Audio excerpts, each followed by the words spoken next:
మన కాకినాడ జిల్లాలోనే దాదాపు 71,000 మంది దానికి అర్హతగా మేము గుర్తించాం. రాష్ట్ర వ్యాప్తంగా 15,60,000 మందిని ఇంటింటికి వెళ్లి మేము డోర్ డెలివరీ చేస్తాం. ఇప్పటికీ 10:30 సుమారు ఈ సమయంలో కూడా ఈ 29,796 షాపులు కాను 24,795 షాపులు ఆల్రెడీ ఉదయం నుంచి రేషన్ పంపిణీ చేస్తా ఉన్నారు. ఇది ఒక అద్భుతమైన కార్యక్రమం. మన రాష్ట్రంలో ఉన్న జనాభాలో 4,42,00,000 మందికి మేము రేషన్ సరఫరా చేసేటట్టు ఏర్పాటు చేశాం.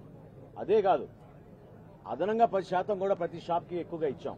ఎందుకంటే కేంద్ర ప్రభుత్వం అవలంబించబోయే కొత్త పాలసీని మన రాష్ట్రంలో ముందే మనం ప్రవేశపెట్టి ఎక్కడైనా సరే ఏ షాప్లైనా సరే ఎవరైనా రేషన్ కార్డుదారులు వారి సరుకును తీసుకోవచ్చు.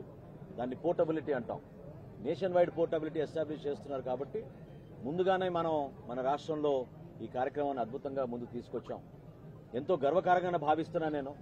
మా పార్టీ అధ్యక్షులు పవన్ కళ్యాణ్ గారి నియోజకవర్గంలో పిఠాపురంలో ఈ రోజున ఈ రాష్ట్ర వ్యాప్తంగా ఈ కార్యక్రమాన్ని ప్రారంభించడం ఒక గొప్ప అదృష్టంగా భావించడమే కాకుండా మా నాయకులు కార్యకర్తలు అందరూ కలిసికట్టుగా ప్రతి షాప్లో కూడా ప్రతి గౌరవ శాసనసభ్యులు, పార్లమెంట్ సభ్యులు, మంత్రులు అందరినీ కూడా ముఖ్యమంత్రి గారు కూడా ఆదేశించారు. ఈ రోజున కనీసం 3 రేషన్ షాపులు ప్రారంభించమని ఈ రోజు గౌరవ ముఖ్యమంత్రి గారు ఆదేశించడం జరిగింది. ఖచ్చితంగా ప్రతి నియోజకవర్గంలో కూడా పారదర్శకంగా, నిజాయితీగా ప్రతి కుటుంబానికి ప్రతి డీలర్ కూడా ఆదర్శవంతంగా నిలబడేటట్టు మేము తీర్చిదిద్దాం. టెక్నాలజీని ఉపయోగించుకుంటున్నాం. గతంలో ఎప్పుడు లేని విధంగా ఒక కొత్త యాప్ డిజైన్ చేశాం.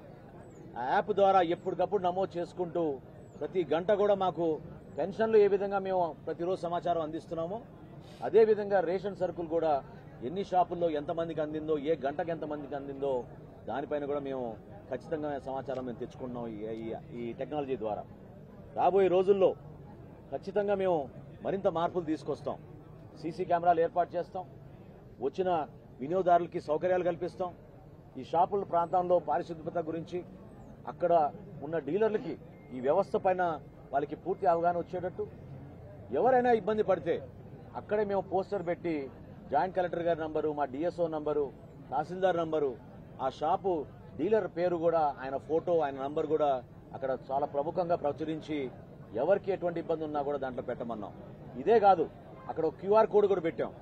ఆ క్యూఆర్ కోడ్లో ఎవరైనా సరే వాళ్ళ ఫోన్లో స్కాన్ చేసి వాళ్ళకి సమస్య ఉందని వాళ్ళు చెప్తే డైరెక్ట్గా మా కమిషనర్ గారి దగ్గరికి ఆ ఇన్ఫర్మేషన్ వస్తుంది. కేంద్ర కార్యాలయం నుంచి మేము పర్యవేక్షించి ఎప్పటికప్పుడు తూకం విషయంలో కానివ్వండి, ఎక్కడైనా ఏమైనా నాణ్యత విషయంలో కానివ్వండి, క్వాలిటీ లోపాలు ఏమైనా ఉన్నా సక్రమంగా సరైన సమయానికి వాళ్ళు తెరవకపోతే మేము చర్యలు